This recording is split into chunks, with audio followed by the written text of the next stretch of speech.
Hoka hey, Alita Army. Welcome to the Alita live stream of December the 9th, 2022. John Landau wants an Alita sequel and Alita Into the Badlands, a fanfic story.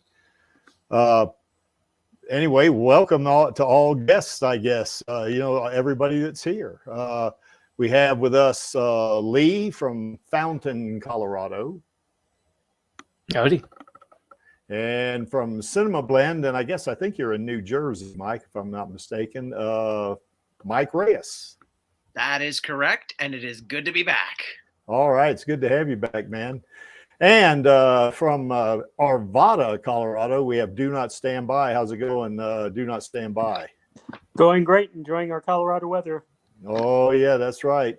Yeah, we got a pretty good representation from Colorado since myself, Lee, and Do Not Stand By are all from Colorado. So, Mike, you're the only Easterner on the stream. And the odd man out for this week, ladies and gentlemen. Yeah, that's all right, man. That's all right. And I guess Angela, well, we have Chaos Nova just joined us. He's from Mentor, Ohio. How's it going there, Chaos? And he is muted. And Angelus will be, Angelus will be with us, I think. His work schedule is really screwy, so I don't know if he's ever going to be on or not. So out in the chat, is always with us in heart and spirit. Yeah, that's right. Yeah, he is. And Max Tack is out there in the chat. So how's it going, Maxie? So it says, before you ask Creaky, I'm in and out. Oh, really? You're in and out. Huh? Okay. Well, he's out and about. Yeah, out and about. That's right. Yeah. Yeah, his wife, I think they kind of do a neat thing. They go out and they go to yard sales and garage sales, and then pick that up and then resell it. That's kind of what my step-parents used to do. Or my stepfather, my mother used to do. They would go to yard sales and buy stuff and sell it. And I'd ask my stepfather how much money he would make on these things. And he'd always say 3%. And I said, damn, that's not a very good profit margin. And my mother says, no, he means 3 times what we bought it for. So it's really 300%, but he was just being funny, So, okay, folks. About the margins. I'm sorry, Mike? Parents always lying about the margins. Yeah, I guess that's right. That's right. So, okay. So anyway, we kind of go ahead and get into the topic because it's kind of exciting. And, John Landau actually, was interviewed by Deadline and he kind of had something really cool to say, about Alita, so, and I think they were talking about Avatar at first, and then the conversation went to Alita. So anyway, here's the video.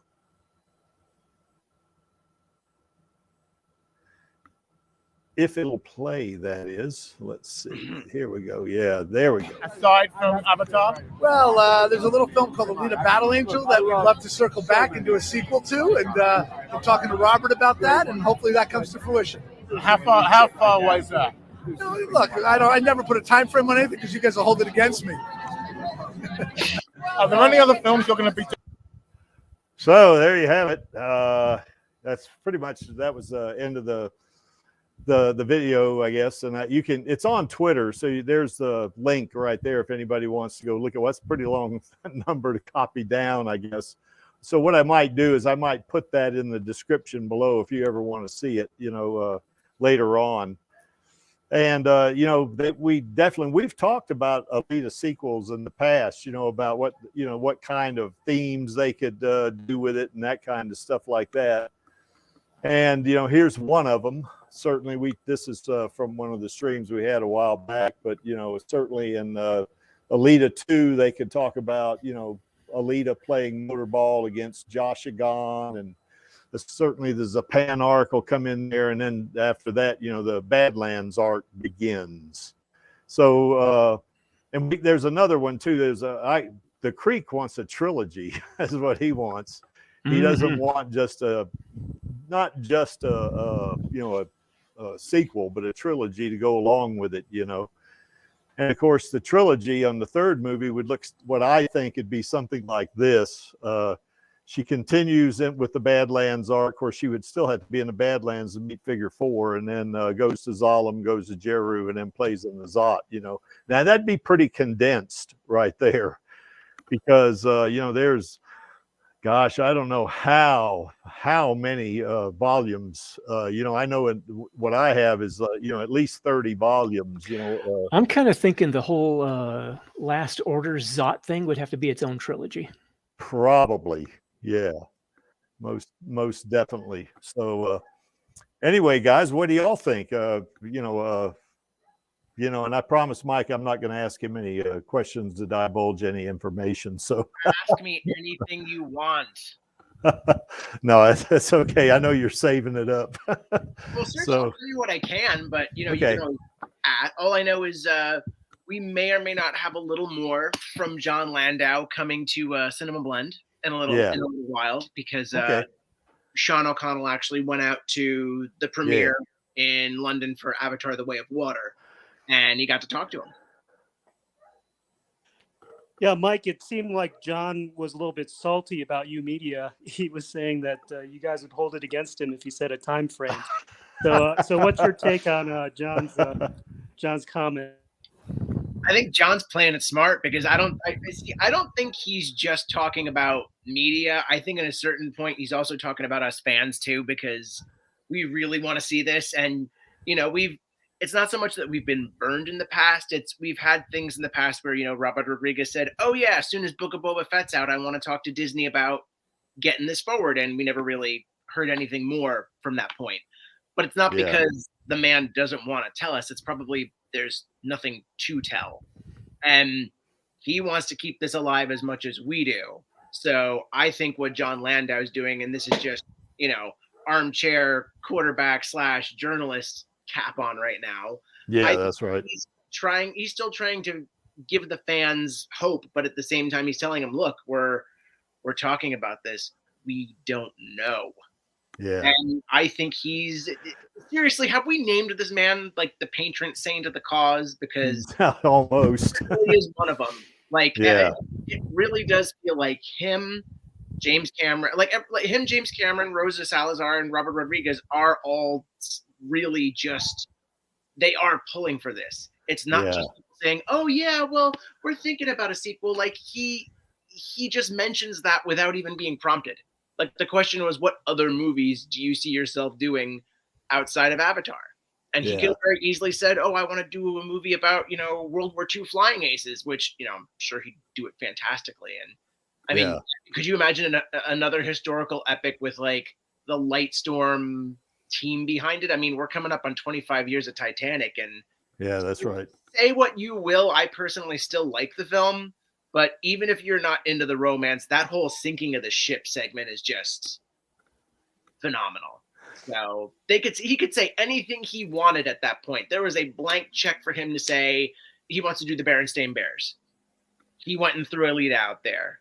And I love that there are filmmakers that are part of the process that are as dedicated as the Alita Army folk, because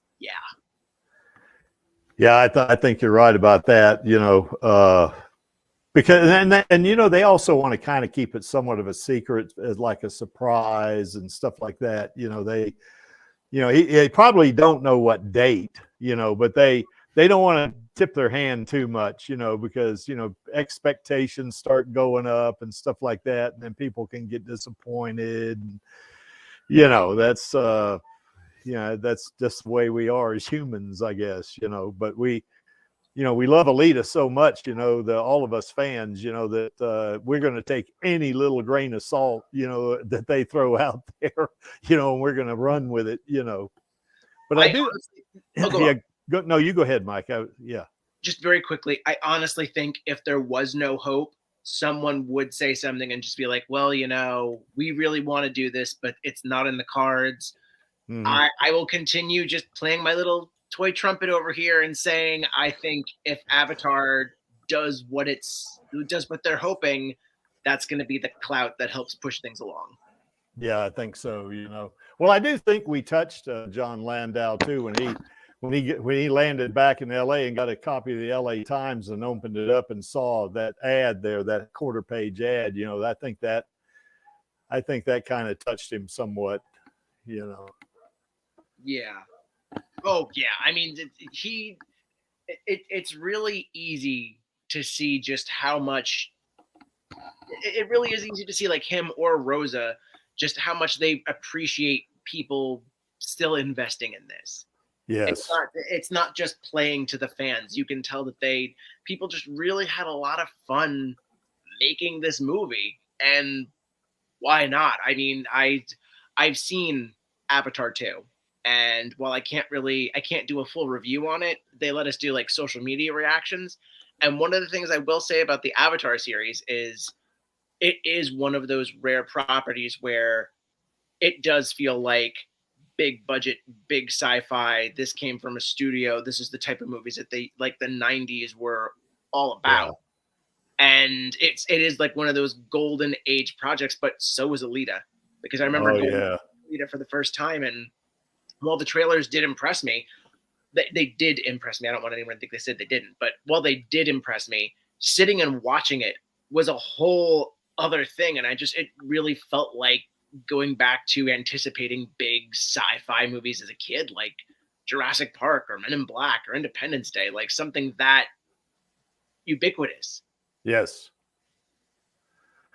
Well, I agree, you know, and well, we got hope anyway. I mean, this is now the second time in about 6 months, I guess, that we've got some, you know, some positive feedback, you know, from Rosa at WonderCon. That was great, you know, and then now John Landau, you know, who's really kind of the three of them, the four of them actually, you know, Rodriguez and Cameron, you know, between the four of them, they really want to do this. So that I think that's a big plus right there. I guess selling Disney would be their hurdle, but you know, they really want to do it. So, you know, we just have to keep our fingers crossed for them, I guess. So, yeah. Although I will say, another thing I can sort of tease you all into enjoying is we do have the Real Blend podcast over at Cinema Blend, and they talked to Guillermo del Toro recently. And he tells some stories about being friends with James Cameron, and mentions introducing him to Alita. I don't know when, I mean, I have to see when or if the video will be going out, but I did get to personally thank Guillermo del Toro for introducing James Cameron to Alita, because I got to speak with him and director Mark Gustafson for Pinocchio this week. And then he comes back and he's like, oh, thank you, you know, and then I have to thank James Cameron for introducing me to, I couldn't catch the manga's name, but he introduced him to something that inspired Pacific Rim. Wow. Yeah. Pacific Rim was great. Both those movies were good, I think. I will not spoil it, but there is a story that involves Guillermo del Toro, James Cameron, and manga and anime in that podcast. So that cast is up now. If anybody wants to listen to it after this show, don't listen to it now because we're live here. That's a pre-recorded awesome thing. You know, I'm glad we've always got to do that, but stay here. Listen to us. Yeah.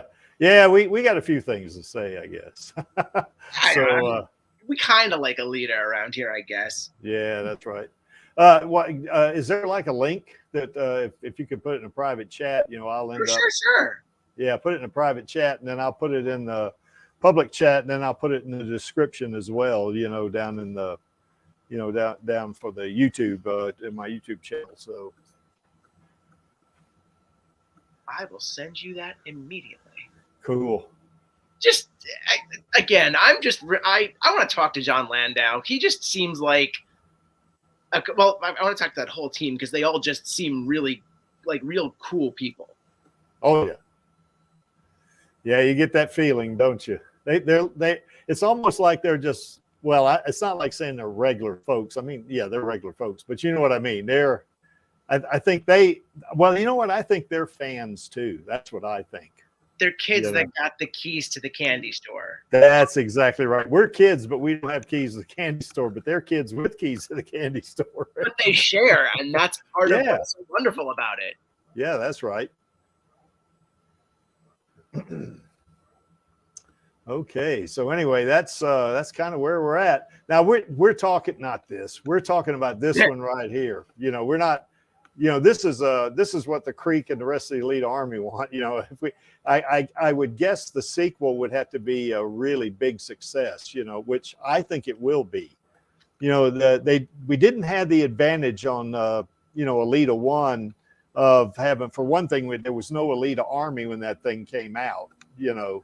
And number two, in my opinion, it was not marketed very well, but I don't know much about marketing. So, you know, what do I know? You know, but I just got the feeling that it just wasn't pushed hard enough, because I remember only seeing maybe 1 or 2 trailers tops way back in the day, back in 2019, you know. And it seems to me that they should have kind of pushed it a little harder, but that's my opinion, you know. Well, there was also the release date bump too, because we were supposed to get that, I think it was Christmas 2018, and then it got bumped to February 2019.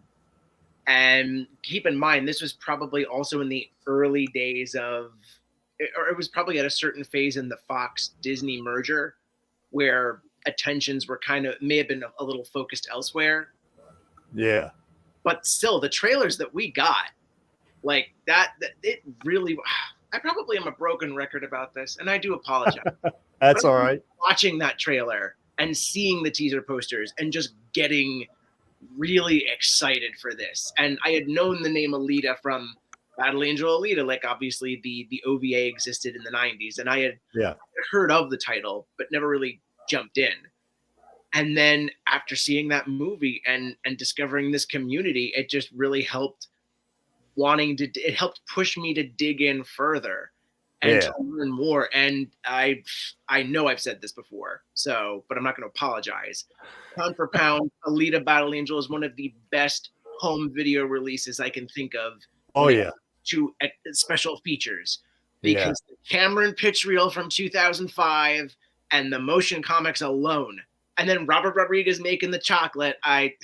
Oh God, yes, that was good. It's going to become a drinking game where everybody listening to the show is going to just take a shot. I was like, okay, take a shot of orange vodka with like a chocolate chaser every time he mentions the Robert Rodriguez cooking video. But I'm sorry, it's home releases like that all that often. Yeah. Guys, let me step away for about 2 seconds, because my dog is going nuts outside and I got to check him. That's the way it goes when you get an amateur stream like this. But I'll be right back, I promise. Y'all can keep talking about it. Well, while Creek's dealing with his dog, I just want to say that I'm there with you, Mike. I was really excited by the trailers, but when I actually saw the movie, my jaw was at my chest, because I couldn't believe how good it was compared to the trailer. I can't think of any other movie where the movie itself so surpassed the trailer and so motivated me to go out there and fight for the movie. And even with some of the viral marketing that they did after the fact, like there was the clip where, I forget the name of that cute little scruffy pup, but the one that we think gets killed in the bar, and then someone releases that clip of the dog and you find out it has it's a full cyborg replacement now. It's like, oh, I'm so glad to know that. You didn't have to give me that answer, but I'm glad you gave me that answer. Yeah, and it's a testament to how long the enthusiasm has kept going, and we still have 3.5 years later, so many folks fighting for this movie. Oh yeah, and this is real world building. There's obviously the openings for a sequel, because this is a source material that's so rich that it's not completely adapted yet. But it's not one of those movies where they throw in a sequel tease that's sort of winking and nudging you too much. This is a story that does organically play out and does have an end point. But it's such a great end point that you want more. Yeah, that's right. Yeah, sorry I had to split there. My dog, he's kind of old, plus he's got cancer, and he was laying down out there and he couldn't get up. Yeah, but anyway, he's in the house now, so he's good. So anyway, Yeah, I'm sorry I missed out on that little bit of that conversation there, but yeah, it's exciting times, isn't it? I mean, it's it looks like we're heading in the right direction at the very least. Yeah, I mean, it's again, if anybody really wanted to just shut it down and to stop people from talking about it, you go out and you say something. Yeah. And if it ever came to that, we would probably have our hearts broken in the best way possible, considering how they've addressed everything now. Yeah. Knowing the Alita Army, though, if that did happen, some of those of us in the hardcore, we would still keep going. Probably. Doesn't matter. Fan films are coming anyways. Yeah, that's right. I wouldn't be surprised if it was just a huge Kickstarter, and then a new film studio forms, the rights are acquired, and then everything just falls into place after that. Yeah. Well, no, it gets even bigger because like there's multiple different platforms you can do fan animation on. I mean, you got Birds and Art. Birds. I'll write it in private chat so people can check them out.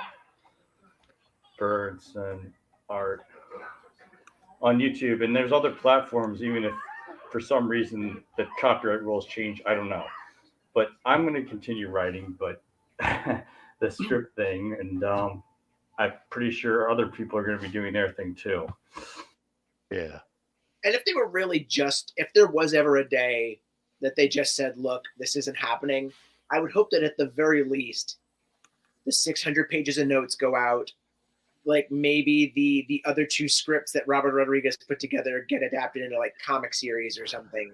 Like just give us the goods in another way if it can't be made into a film, because at the very least, that's that closure that everyone would get. Yes, Max Tech. That could do it. That would help. Yeah, it would. Yeah, it would. It would help big time. But you're right, Mike. I think the way this thing's set up, they got Jai Courtney that, he wanted, he did his, cameo, because he said he wanted to be Josh Gunn if they did. Yeah, he did. And then of course there's Ed Norton, he wants to, he's friends with James Cameron, I guess. He wants to be back in it, I guess. And Christoph Waltz says he wants to be back in it, and you certainly know Rosa does. So, and we've interviewed, not us here on this stream, but on Radio Chaos, we've interviewed several of the folks that was in the movie, and they all want to be back in it. So there's a lot of interest. Not just the actors, but Lita Kitagridis, and I actually got an extra from her thing. She said she wanted to continue writing if they could do it. Yeah, that's right. Yeah, and she was co-writing with James Cameron, just to know who Kitagridis is. Yeah, that's right. Oh yeah, because then she also was co-writing the first Avatar with him, I believe. Yep, that's it. So, folks, it's good. Man, I'm telling you, he needs. Yeah, Maxie says he needs more hair, because in the manga, Josh Gun's got long hair. So, they could put hair extensions on him, Maxie. Something like that. I think he'd be a good Josh Gunn too. He was really good in Suicide Squad. Yeah, Captain Boomerang. Yeah, Captain Boomerang. That's right. So love him to death in that. Oh yeah. So yeah, it's certainly. I guess Ed Skrein. God, wouldn't that be great to see Ed Skrein, Zapan and Alita duking it out in the sequel? God. Everybody in the Alita Army would, we'd all be orgasmic over this. We'd go nuts, I think, if that happened. Could you imagine the day that the announcement gets made? That would be something. Oh my God, yes. And then they could finish off the sequel, or at least, they could kind of do like they did the first movie, where they got it set up for a sequel, and they could set it up by her getting ready to go into the Badlands. Now, I would say that putting the Japan arc and the Motorball arc in there, that would be pretty compressed, I think. But I think they could do it. They'd have to do it, and it needs to be more than 2 hours. This movie too. It needs to be at least 2 hours and a half, I think. That's my opinion. But I don't know. It depends on what the distributors are going to go for. Even then, I think it might say, hey, let's have a director's cut for this one. yeah, they could do something like that, I think. Yeah, because that's what they did with Batman versus Superman. They did the exact same They thing. did it with Yeah. Lord of the Rings. And Peter Jackson and Warner Brothers had a dispute as to what to put in the film. So Peter Jackson, Warner Brothers said, okay, Peter, you can go and get the scenes from Lord of the Rings that you want to include in the final cut in this director's cut. And he did that for all three. But on the other hand, it's like an extra hour to each Lord of the Rings film just to get what Peter Jackson wanted in there. By the way, Maxie, when I said that, that all us in the Alita Army would be orgasmic if this happened, Maxie has a more technical term for it, as you can see there. So, I believe that's called being blissed out. I think so. Yeah, So anyway, that'd be great. But I'd like them to set this up. Here I'm already talking like they're going to do it, which I think they are. But set this up, where they at the ending like this with the Badlands arc starting, and then go right into it, in the third movie, and they have, Mike, I've said this many times. You probably heard me. I want 6 movies is what I really want, So I don't want too much. I think so. A trilogy and like a couple of TV seasons to cover stuff in the middle, like they. Yeah, you could do that. You could do a series, where maybe they could do a kids thing on Mars Chronicles. Here's the thing. They'd have to tone it down a lot though, because Mars Chronicles in places is pretty creepy. Well, here's the thing. Given how the rights work, couldn't they do a film adaptation to comics with Marvel? Well, sure they could. Yeah, and they certainly are doing that with Star Wars too, by the way. Oh no, they did it too with in the early 1980s with Marvel as well with StarArs. That's right. Stories that the movies wouldn't show.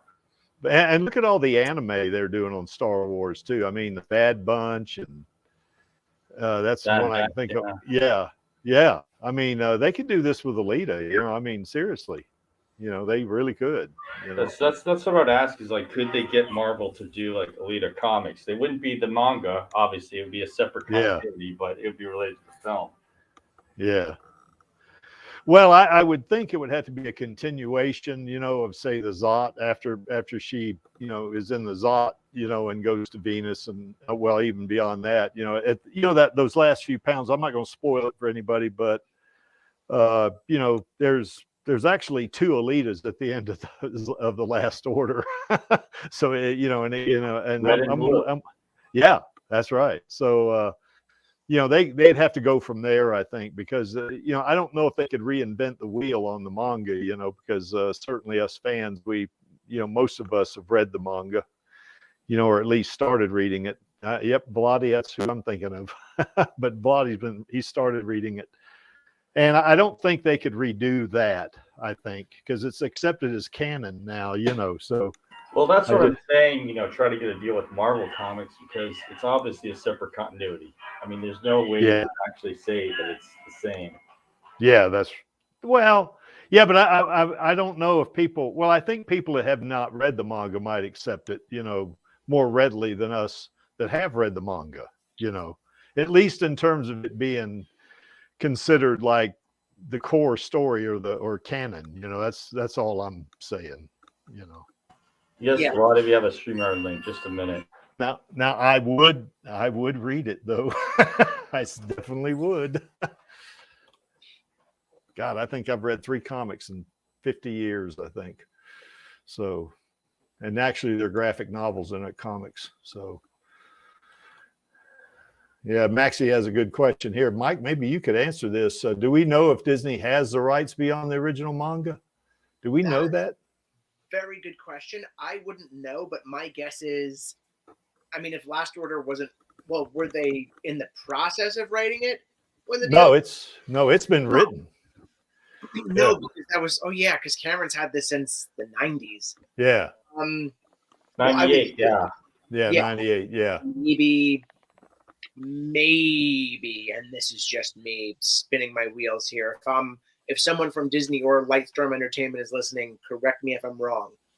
The rights might be at Lightstorm, and it was probably for that original run of books. And I would even say it's probably down to whatever translation was available at that time is what they have the rights to. Right. Well, the thing here is there's separate film rights and separate comic publishing rights. Kishiro still has the book publishing rights. Yeah. So then they would probably have to go through that channel in order to do any sort of comic adaptations through Marvel or anyone, because they don't own it outright like Star Wars. Right. That's the thing, is that with anime and manga, the way it usually goes is that the author of the manga has the right to publish the books. Others get the film rights. Yeah.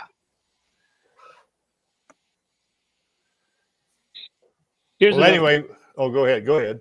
Yeah, here's another thought. What if Kishiro did a deal where they re-release the manga, but do it all in color rather than have new art and a new story? That would probably still go under whoever holds the rights right now. Yeah. Yeah, it probably would. Yeah. Unless there's some sort of legal loophole where it's like, look, it's in color, it's a different version, we can technically put this out to bid. Yeah.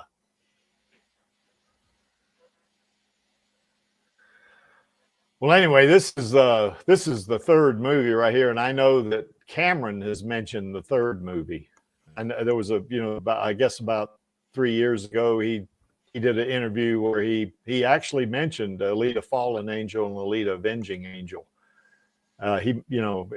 He outright mentioned them. So, he's thinking about it. I mean, it's in his, at least then it was in his long range plan. So.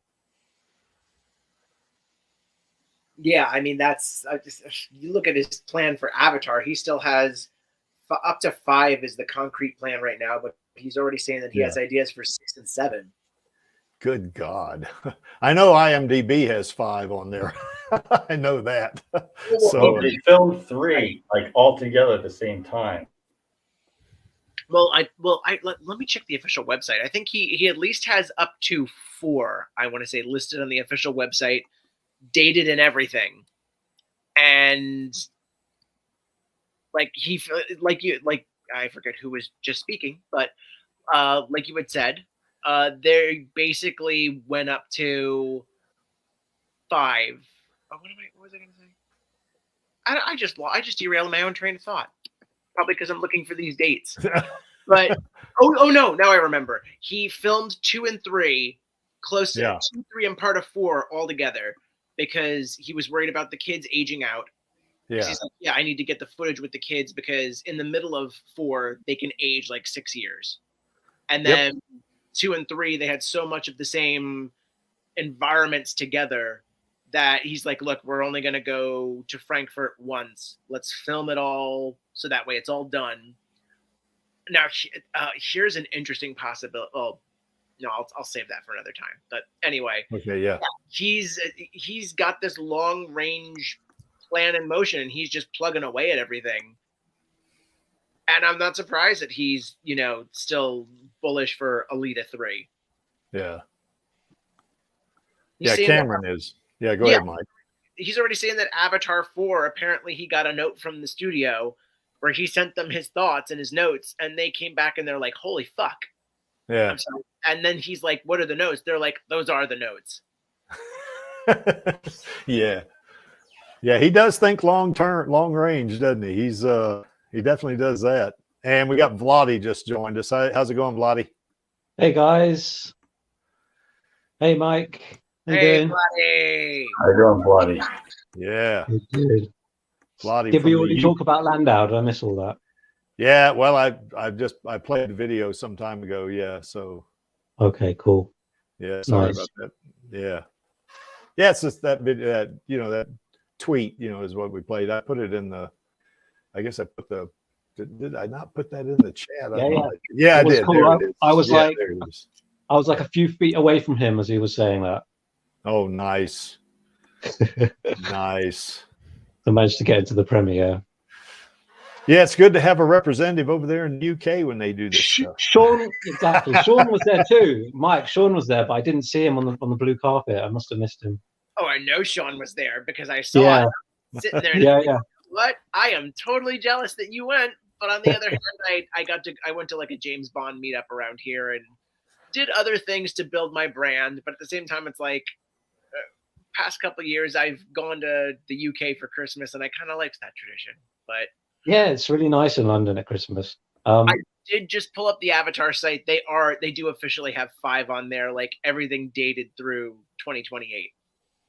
Yeah, but they could still cancel 4 and 5 is, I think, the theory. I don't think they can cancel 4 because 4 is already mostly, if not totally, captured, like filmed. No, they've shot like the first bit of it with the kids because they were going to grow too old for it. Yeah, I think I read that 2 and 3 are definitely happening. 4 and 5 could be dependent on market forces, but the pre-sales are looking good anyway, so should go ahead. Yeah. Well, it looks like has Sean got a big interview coming up with Cameron?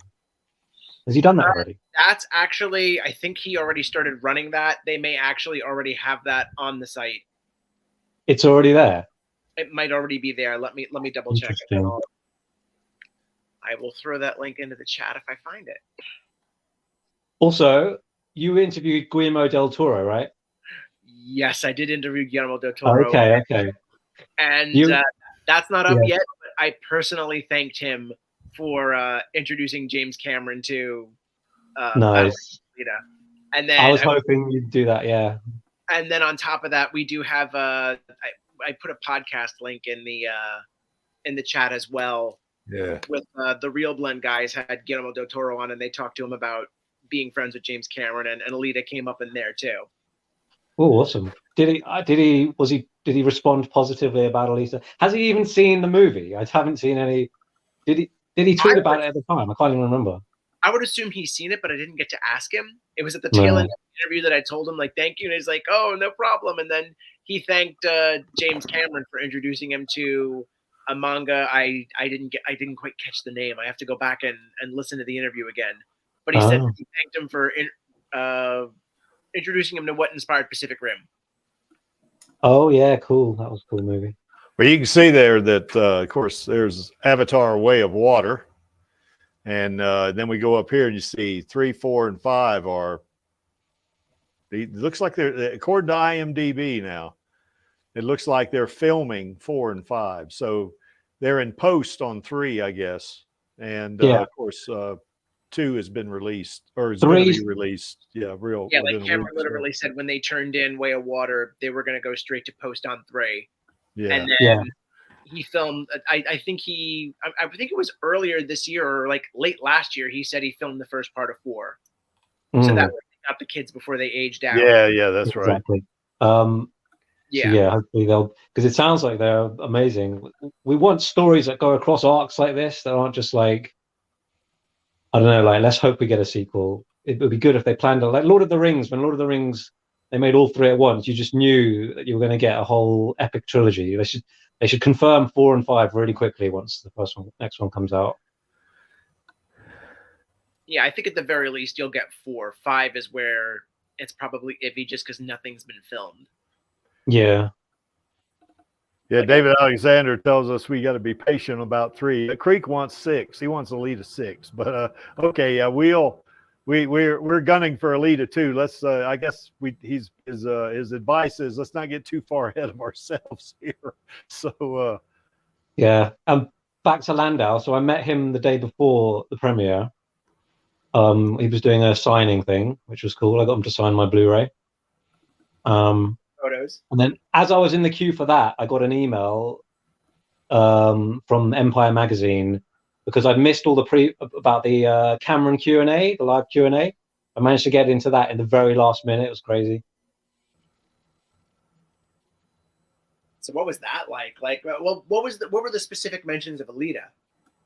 Oh, he mentioned Alita a bunch of times in quick succession when he was talking about like the history of Avatar. He was going over how it was like a toss of the coin between Alita and Avatar kind of thing.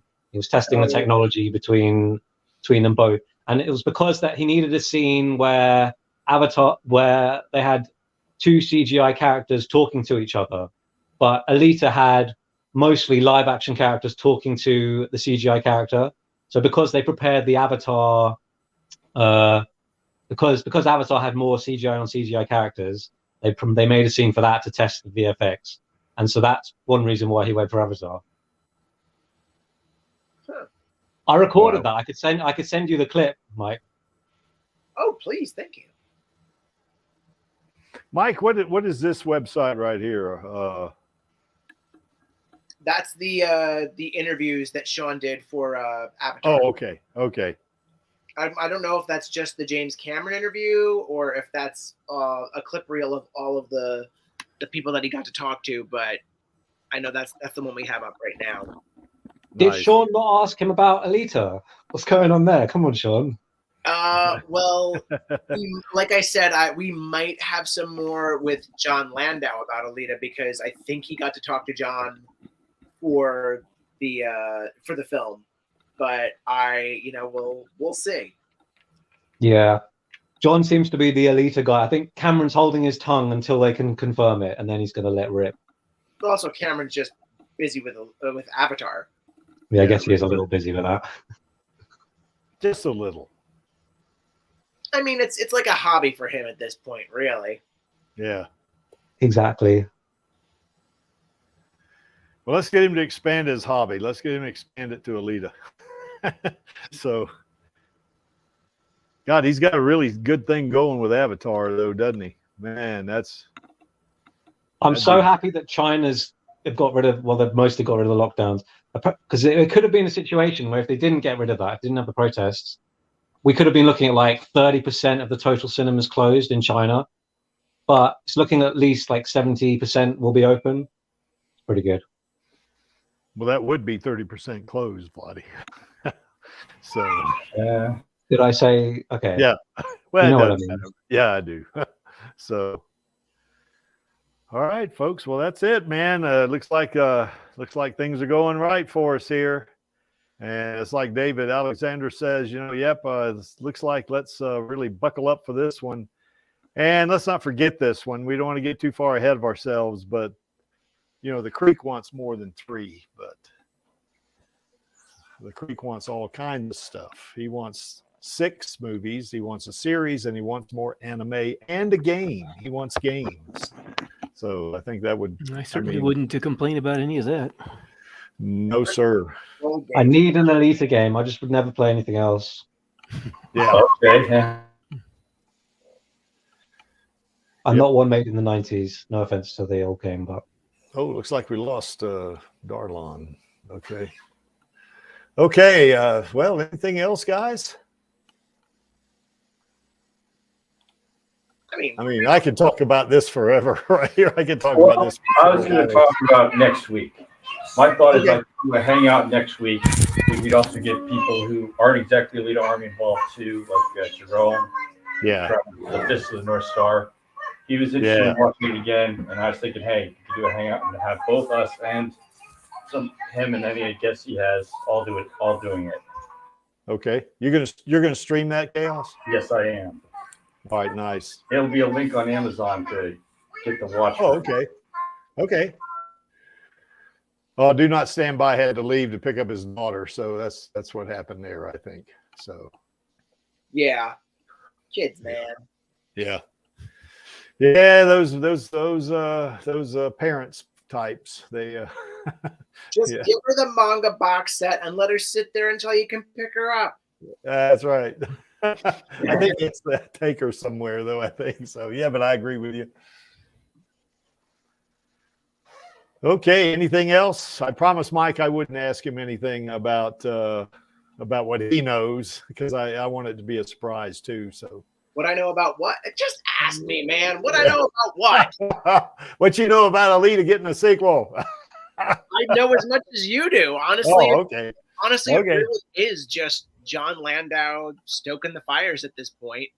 And I guess that what journalists really should do is just continue going at it in as polite a way as possible. Like find a good reason, a good question to ask, keep up with things every now and then, because obviously there's a vocal fan base that we love to exploit, that we'd love to be friends with. No, seriously, it's like, you guys, if the Alita Army keeps reading, keeps boosting the signal, we're going to keep looking for ways to stay with it, because that's good business. That's a friendship there. Yeah, it and is. just I'm lucky to be on this beat, and I'm glad that they asked me to do it, because again, that first movie just did so much and blew me away to the point where it was like, yeah, this is one of the first worlds I could think of in years that I want more. I need to be in this. You know, Mike, I've often said on other streams, you know, when I first saw the trailer, it was on Super Bowl, you know, when the Chiefs were playing the 49ers, you know, and they had an Alita sequel out, that, you know, not sequel, I'm sorry, the Alita trailer out, you know, and I saw that, and I thought, you know, I don't want to see a teenage girl beating up on robots and cyborgs and stuff, you know, and it doesn't interest me, you know. And then about a year later, I saw it, you know, when I was on business trip. And that's my only regret, you know, that I had that thought, you know, because when I saw it, it blew me away. I mean, I said, oh my God, why did I think that about this movie? You know, and it's kind of like a lot of those tweets we've seen, you know, where people say, oh, I just seen Alita for the first time after about 2 or 3 years. Oh my God, why didn't somebody tell me it was such a good movie? Because people were so jaded with those kind of CGI blockbusters just being bad. But that's one reason lots of people didn't even give Alita a chance. Yeah, well, I wasn't jaded by that, because I'd seen, you know, a lot of stuff with CGI and stuff like that. But it was just the thought, you know, of a teenager and all that. And then I saw it and I went, oh my God, I can't believe I thought that about this movie. This movie is wonderful. That's what I thought, you know. So anyway, yeah, I didn't go in like massively hyped for it. It was after I saw it and I was like, oh shit. Yeah, it was the second time as well. And when you've seen like everything around the movie as well, like the passion of Rosa Salazar. Come on. Oh yeah. I don't know how you can still be against the movie and not see like how extra special it is. Yeah. God, you know, I know when I saw it, you know, it's just like I saw it the first time, like I say, it blew my head off, you know, and then I saw the credits and I saw the person who played Alita, you know, and I went, who the hell is Rosa Salazar? That's what it was, my thought, you know. And it was just like, and when I saw the movie, even for a while, I thought, you know, the person was Alita. I thought that, except for I figured they CGI'd her eyes, obviously. But I mean, I thought, you know, I thought that she was like that. I thought that was her, you know. And now when I see the movie again, I've seen it like over 50 times. You know, there are shots of Alita that you can see Rosa, you know, and you see a lot of those. Yeah, all her emotions are there. It's just so beautiful, and she's just puts in an amazing performance. And on top of that, as you were saying, you're not the only one who doesn't like. I didn't even think about the VFX. I knew that it was obviously VFX. But there are some shots where the bodies, they almost look like practical effects, and in your mind, it's like. It's just kind of like, it's just crazy. Yeah. And I thought her hair was real until Maxie told me. The hair looks real. I don't want anyone to give me any shit. Like, the VFX in Alita was the best of that year by miles. And now I'm getting triggered about the Academy again. Yeah. Yeah, Maxie told me the hair was real, and I thought that was really Rosa Salazar's hair. It looks like real hair. I remember John Landau was like I think it was in one of the clips they played for the Oscars or videos they made, and he was like, "It looks like real hair. That's not easy." Yeah, I bet I'd. And he emphasized how many different, I can't remember the exact term, but there was so many number of things in every single shot, and it's just way more ambitious than any other movie. And the fact that they pulled off creating a movie as beautiful as that, and that should have kickstarted a franchise with a performance that good. To me, it's like one of the all-time great, like, cinematic creations. Yeah, that's right. Yeah.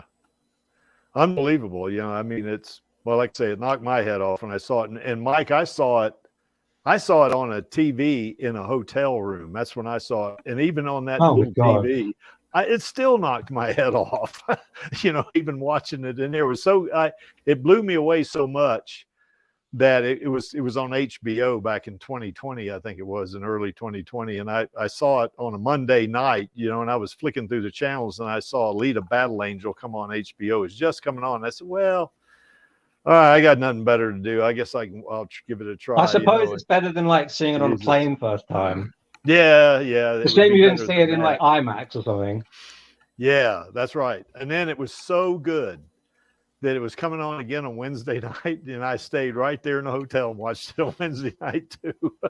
So you know, oh gosh, yeah, I wish I'd you know, I've often told Maxie, had I seen it in the theater when it first came out, I'd have been in the Alita Army a lot sooner, I think. So I'd have been. For me, it was like it was falling in love with the music as well, because you know when you listen to an album first time, like you think, oh, this is good, but it takes a few listens to like really like love it. Yeah, that's kind of what happened to me with Junkie XL's score as well. Yeah, that's one other thing that made it so rewatchable and addictive for me, because it was just, I don't know, the harmonies are just gorgeous, and the way her theme was used, you could pick up more and more of it, because there's so many motifs dotted all around the score. Mm-hmm. It just made it, I don't know, it's just like you appreciated it more, like you would an album. Yeah, well, let's see. It won me over.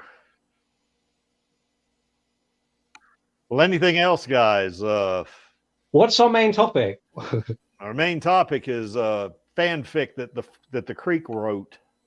Oh yeah. So you know, and it's my it's my first attempt. Well, actually, not my first attempt, because I had a hand in writing a couple of scripts for you know, just a film festival film. You know, I actually contributed there, which is small potatoes, but you know, it was still fun doing it. That's cool. Yeah. Yeah, you know, so but anyway, what this is you know, I put it together. Lee's read it, and you know, he gave me a really good suggestion on it too. You know, he said you need to put some contractions in there when people are talking, because you know, the dialogue's too formal, and that's because I designed courseware, you know, and that's probably why I just kind of pulled that right over into this, you know. So yeah, carried over the writing style. Yeah, that's right. So yeah, I'm going to go back through it and change all the do nots and cannot and stuff like that to don't and can't, you know, that kind of stuff, you know, is not to isn't, you know. I was thinking too, you were going for a more sort of a Western style. Yeah, that's right. I was thinking maybe in some of the dialogue when she gets to the saloon, throw in some of the things like shoot, now my mind's blanking. Oh well. Golly. Come on, mind to work. Yeah. Oh, well. Easier if it didn't have one that was defective. You ain't got a defective mind. Come on. Okay, so anyway, it's entitled, that's what it was. Yeah, things like mighty grateful to you for taking care of those. Oh, I see. Yeah, that kind of thing. Right. You know, or even like, well, we'll get to this, you know, and we'll talk about that, what we could put in there on that. But, you know, like holy shit, I can't believe you did that, or something like that, you know, you know, something like that, you know. So, but anyway, what this is well, let me go to it right away. And of course I put this, now I wrote this like a treatment. I didn't, I didn't write it like a, well, it is like a script, I guess, but, yeah. But anyway, basically what it is Alita. I love this disclaimer you wrote. Yeah. I want to make sure everybody understands I don't own this. To be safe and sorry. Yeah, that's right. You never know when the mouse is going to come and get his knife out. That's exactly right. So, but anyway, you know, Alita she's been in the Toon program for several months, and I think all of us that have read the manga know what this is. You know, I mean, she goes, you know, she's given the option to, well, you can either work for us, you know, as an agent, or you can, you know, we'll just terminate you right now, you know. Yeah, and, not much of a choice. Yeah, they didn't give her much of a leeway on that one, you know. So she elects to go ahead and be a tuned agent, you know. And Mike, what that tuned program is really, it's a Zalem, you know, has agents, you know, that are like troubleshooters, I think is what they're called, I guess. And, yeah, that's right. And you know, they kind of enlist Alita, you know, because they do see value in her, because, you know, she's well, as we know, she's quite a warrior, you know, and and quite good at it. So they do recognize, hey, this is going to be a big plus for our program if we get her in there.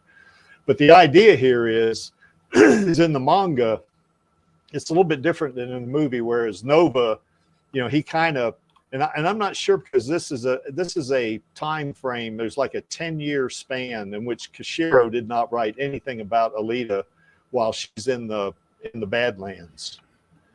And so Nova, and maybe Lee, you or Chaos or Vladi, well, Vladi, you hadn't gotten this far yet, but Chaos or Lee, correct me if I'm wrong, you know, but Nova's not up in Zalem now. He's on the planet, you know, and he's at large, I guess you could say.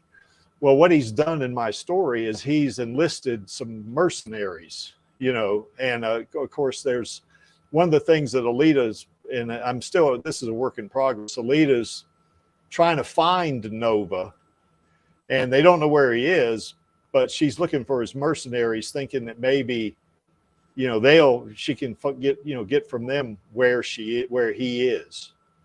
So basically now she's searching for Nova by trying to find his mercenaries, is what he's doing. So anyway, it starts like this. You know, she's standing on this hill, and she's in the Badlands, and she's kind of looking out over as you can see, like a desert almost. And she's, you know, on the trail of these mercenaries, but you can see it's pretty rough sledding on this.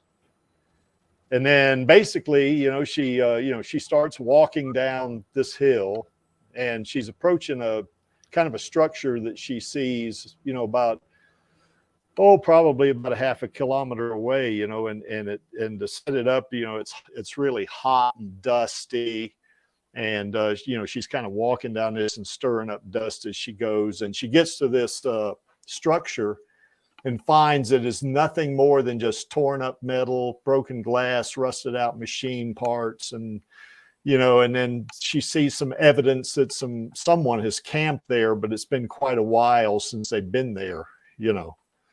And she's evidently been searching for these mercenaries for months and still has not found them, and certainly has not found anything, you know, any evidence of Nova or anything like that.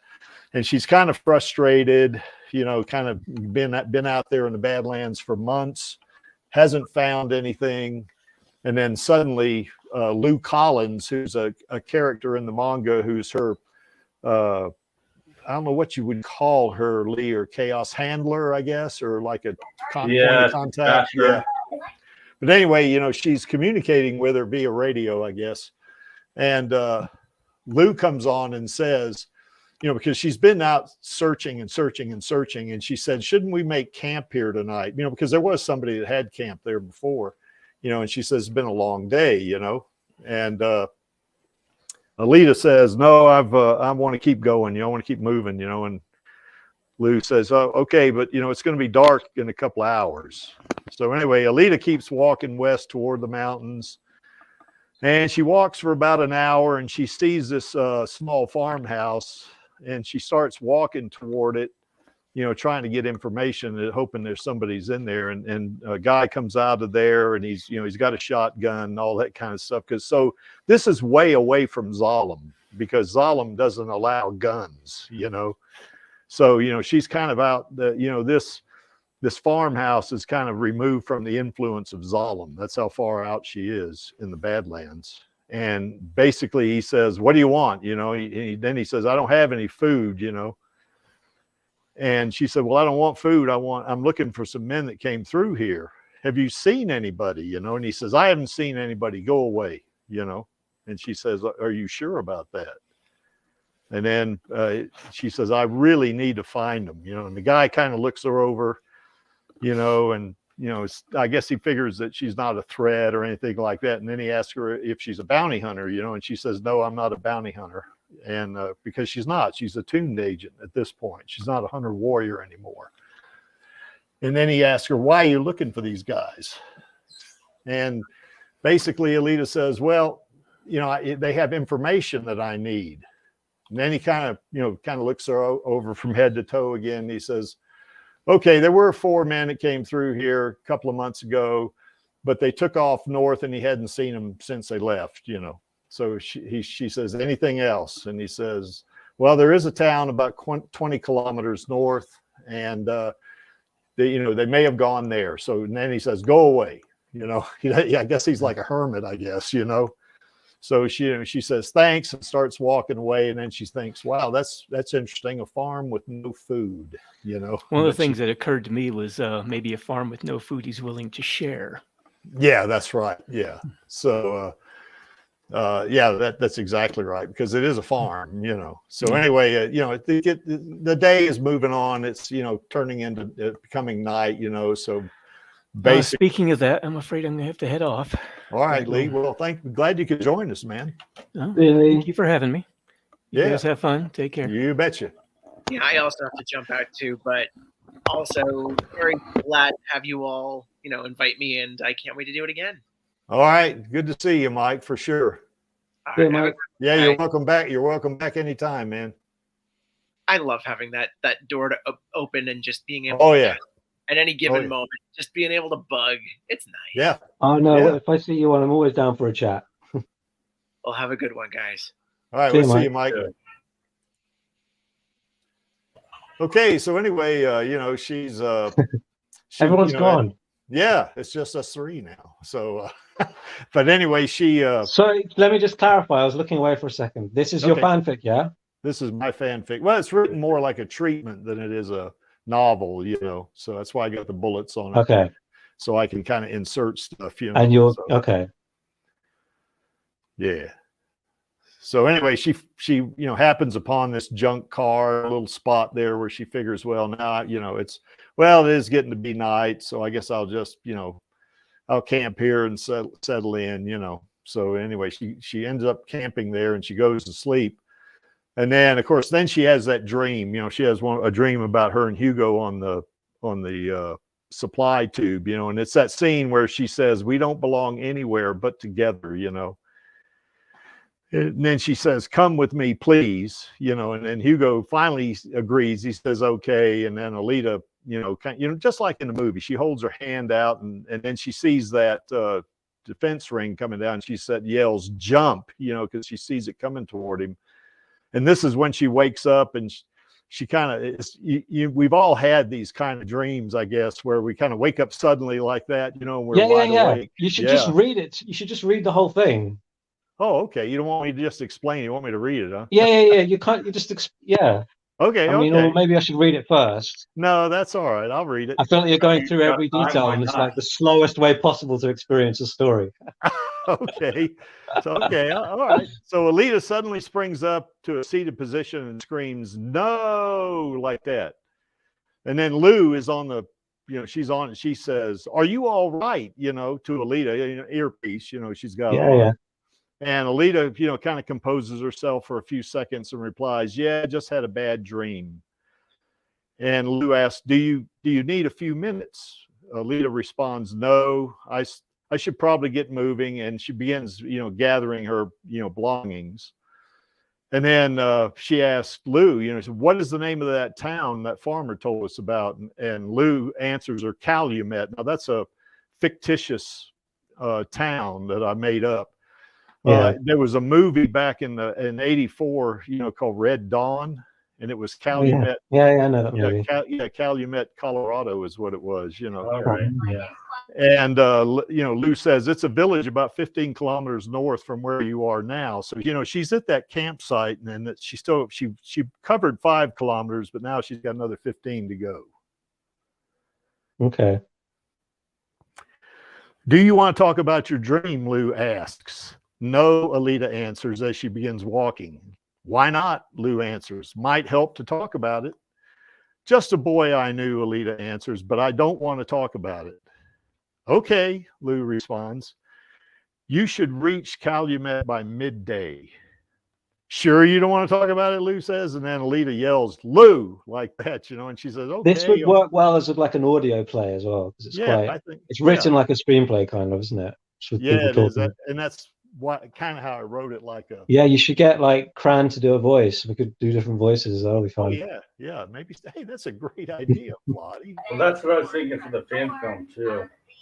Yeah. It kind of makes sense, you know. I mean, it's dialogue from the manga, but there's some scenes added, so it gets interesting. Yeah, that's cool. So anyway, okay, Lou replies. I just worry about you. That's all. I'm fine, Alita says. Just stick to the mission, okay? And Lou says, okay. And Alita continues walking north for several hours and reaches an overlook, and she can see that small town in the distance. Is that Calumet? Alita asks. That's it, Lou answers. It's a small village of less than 100 people. So it's a little bitty town. You see, it's really not even, it's kind of like a township even. It's just really small, you know. So Alita walks down the hill, proceeds down the hill toward the village, about 2 miles or a little over 3 kilometers away. Please be careful, Alita, Lou advises her. The barjack is known to be in this area. I will, Alita responds as she continues walking toward the town. I hope it has a place where I can get some water. And each step Alita takes toward the village stirs up dust, a whole lot of dust. A lot of these small towns have bars or saloons, Lou remarks, but I don't know about water. Even cyborgs need water, Lou thinks. Finally, Lou enters the town. Alita enters the town. You kept saying Alita. I got Lou. Yeah, I got bass backwards there. Yeah, Alita entered. Yeah. Lou would have had to been teleported there, wouldn't she? Yeah. So, yeah, that's right. Go ahead. What's the name of I thought Lou was a dude who wears that mask. No, that's no. She's what's his name again? Lou Collins. She's this is a different. What's the character I'm thinking of? Okay. What's this now? What's the character I'm thinking of who helped her with Motorball and stuff? Oh, that was S-Doc. Oh, that's Ed. Or we call him Ed. Ed, Ed's what I'm thinking of. Ed and Lou, they're kind of like one syllable names. Lou's a female. Lou's definitely a female. Yeah, I could tell. Yeah. Yeah, she's kind of like somebody in a control room that's communicating with Alita because Alita's an agent, you know. Exactly. Kind of like a James Bond thing almost, you know. Yeah, this would be a good TV show or something. I hope they do something like this, better than this. Anyway, Alita walks down the main street, which is more of a dirt road than anything else, where she sees a building on her right with saloon printed near the top. Good, Alita says. Maybe I can get some water in there. Please be careful, Lou warns. There aren't any centurions way out there in the sticks. Good, Alita responds. At least this place is not all bad. So I guess she doesn't like centurions and all that bullcrap, you know, that's going on in Iron City, you know. As Alita enters the saloon, she sees 2 men behind the bar. One of them is washing some glasses, and 4 men sitting at a table on the left. I smell a bar fight coming up. Oh yeah, you've read it already, Bloody, haven't you? No. No, I'm hearing the bar music, dude. Yeah. Bar, it's like Kansas bar. Yeah. May I have some water, please? Alita asks the bartender. Yes, miss, the bartender says, smiling, and pours some water in a glass. Thank you, Alita says politely. Now that you see, that's kind of like what I think of Alita when she's talking to somebody that she thinks is nice or something like that. She's real polite like that, you know, kind of like she was with Ito a couple of times and that kind of thing. You're welcome, miss, the bartender answers with a smile on the house. Alita takes a sip of the water, which to her amazement is cool and refreshing because it's been hot, you know, so she's expecting, I guess, warm water, I suppose. What's your name, honey? One of the men at the table asks. Alita ignores him. You know, young ladies as pretty as you shouldn't be way out here all alone, the man says, and the other 3 men laugh. Again, Alita ignores them. They could get in a lot of trouble. You can't be talking to a leader like that. Yeah, that's right. Lottie, you're very perceptive. Yep. Yep. They could get in a lot of trouble the man says as the other three men continue to laugh. Alita drinks the last of the water and politely thanks the bartender. The four men get up from the table, approach Alita laughing, and surround her. Bad move. You're picking up on it. You know what I think? One of the men quips. I think you need our protection and we should get better acquainted. If you get too close to me, Alita says as she turns to face the men, you'll die young. And that's a quote right out of the manga. She actually says that to Figure 4. So I figured that kind of a neat little way to kind of link it that way, you know. Maybe it's one of her catchphrases. Yeah, nice. Yep. Hey, one of the other men remarks, she's tough. And then the first guy, we'll see, the first man says as he draws a pistol. On your knees, bitch. The man starts, oh yeah. The man starts to point his gun at Alita within milliseconds. Alita twists the man's arm, slices it and his right leg off with one swing of the massive blade. Yeah, before he can pull the trigger. As the other men move to attack her, straight up swings her blade and relieves two of the men of their heads. As she drops back down, she grabs and violently twists the fourth man's head, killing him instantly. Damn, she's cold. Yeah.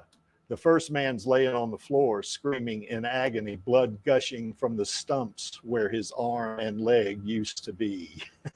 So, you know, Alita, I tried to capture that same thing with Alita from the manga. All right. You know, I mean, she can be nice in the manga, just like in the movie, but she can be cold-blooded just like that, especially if she perceives a threat, you know. Yeah, she can be really crazy. That's why we love her. Yeah. Like I've always said, she has her moments. Exactly. Don't we all? Yes. Please don't kill me, the injured man said. Please, please, please. And then his eyes glass over and he dies. So anyway, and I may add something in there right after that because, you know, Alita also has this thing about her where she sees her opponent and she kind of identifies with him, you know, she kind of feels sorry for him or something like that. I might add that in there somewhere, you know. Yeah. Alita, Lou cries, are you all right? You know, yes, Lou, Alita answers, I'm okay. Alita looks at the men on the floor, turns to the speechless bartender and says, I'm very sorry about this. Do you have a law bringer here? Now, Maxie suggested I use the word law bringer. And no, he says, there isn't. Thank you for getting rid of those thugs. So, you know, she's kind of expecting, you know, a shock and, you know, maybe not liking her or something. And then he's happy, you know. And she said, who were they? Alita asks. Some guys who came here about 2 months ago, the bartender replies. They've been terrorizing the town and pushing people around ever since. Were they barjack? Alita asks. No, he says, I don't think so. Did they say anything about why they were here? Alita asks. No, they didn't. I'm just glad they won't be bothering anyone anymore. So evidently they've been pretty tough on that town, you know, kind of bullying people, you know, and stuff like that. So they may have been the men we were looking for, Lou remarks. Aw, crap, Alita answers. Where did you learn to fight like that? The bartender asks. The whole thing was less than 2 or 3 seconds. In the military, Alita responds. And I'm working on that one. I might want to put something else, something about Panzerkunst or something like that, you know. I've never seen anyone move as fast as you did, he says. It was not the power of my body that did this. It was the power of my mind. Power of my mind. That's right, you know. What do we do now? But also, her body is pretty powerful. Yes, yes. That too. Well, her body is damn powerful, even in the Toon body, which is not quite as powerful as a Berserker body, but it's pretty badass, you know. What do we do Probably now? Better than a meat body. I'm sorry, Bobby? Probably better than a meat boiled body. Well, hell yeah. What do we do now? Lou asks. I don't know, Lou, Alita answers. Wait a minute, the bartender reveals. And I meant to put a picture in there. I got a neat picture. I'll call it out when we get to the next slide. Wait a minute. The bartender reveals. Does the bartender have an eye patch? No, he does not. But it's a kind of a neat thing. I'll explain when we get to it. I do seem to remember them talking about meeting someone here. Do you remember who they said they were meeting? Alita asks. No, the bartender answers, but I think it was someone important. Did they say when? Alita asks. No, he replies. Could be Nova, Lou says. Alita nods and turns to face the two men behind the bar. What's your name? Alita asks the bartender. Scotty. Now you see that picture of the guy there behind the bar? The one that's in the inset? Sorry. That's my late stepfather. So, yeah. And his name was Scotty. So anyway, that's why I put him in there, you know. And you, Alita asked the other man, Chuck. Chuck is also a friend of mine. So, you know, but I didn't put his picture in there. Nice to meet you both, Alita says. I'm Alita. The motorball champion? Scotty asks. Not anymore, Alita answers. Can I help you clean this up? No, Scotty says. Chuck and I can handle it. I really do appreciate you getting rid of those thugs, Scotty continues. Would you like a place to stay for the night? You don't have to do that, Alita responds. It's the least I can do, Scotty replies. Thank you, Alita replies. It's upstairs, second door on the right, Scotty says, and hands Alita a key. Alita starts upstairs. Breakfast is at 8 o'clock, Scotty says. Thank you, Alita says as she looks back smiling, then goes upstairs. Alita walks down a short hallway, enters the guest room, collapses on the bed, and falls fast asleep. So I guess she's had a rough day. You know, she's been walking all day and stuff like that. The picture's making me think that Alita has like recurring nightmares about Hugo dropping. Well, that's why that's why the font color is blue there. Oh no. Yeah, thank you. I'm traumatized now. Maxie. Here's Maxie. Hey, Maxie. I'm Max. Or I meant to say good day, Maxie. Maxie, you're muted, I think. Give Maxie a couple of seconds. Maxie, or we can't hear you, so.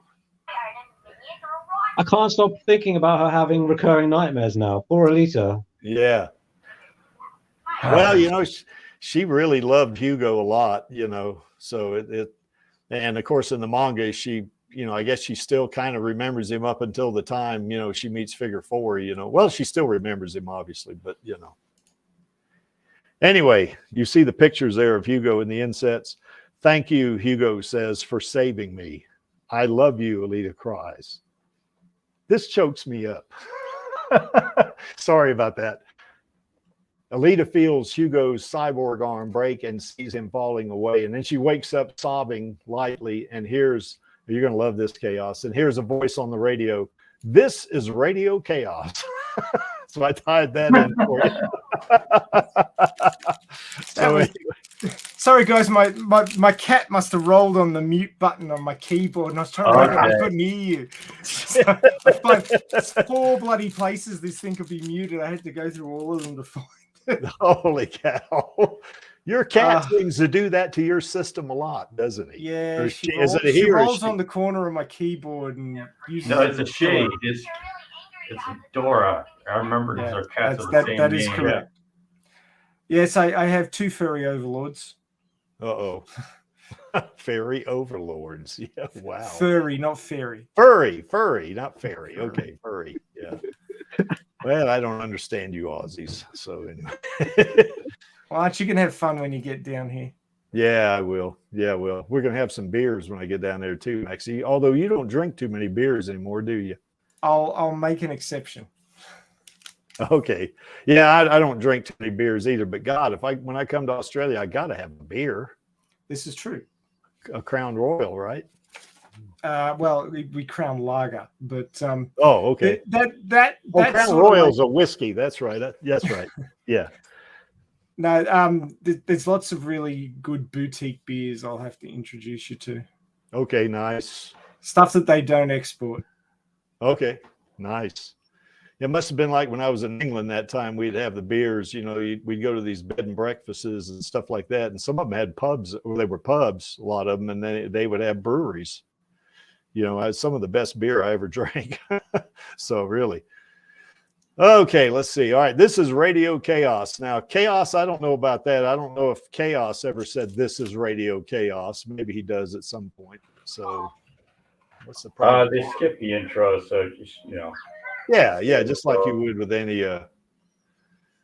yeah, maybe I could bum your little theme song there. It comes on, have that play in the background. Oh, it's elevator music. That's copyright free. I'll find out what it's called. Well, you know, it's da da da da da da da. You know that one. Yeah, I know. It's the song. It's copyright free. I'll link you to it. That's kind of. Oh, thanks. I kind of enjoy that, seeing that when your logo pop, not your logo, but your avatar pops up there and it's all green around it. You know, it's kind of neat. Hey, Creaky, wasn't the Radio Chaos thing my suggestion the other week? Yes, it was. That's right, Maxie. You're right.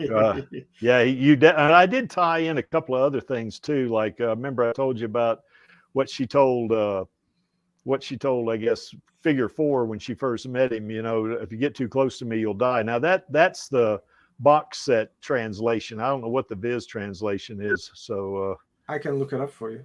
Yeah. But I kind of like the one I had in there because that kind of fit perfect, you know. Anyway, are you okay? Interrupting, Lou asks. Alita pauses and replies, yeah, just had a bad dream, as she turns off the radio.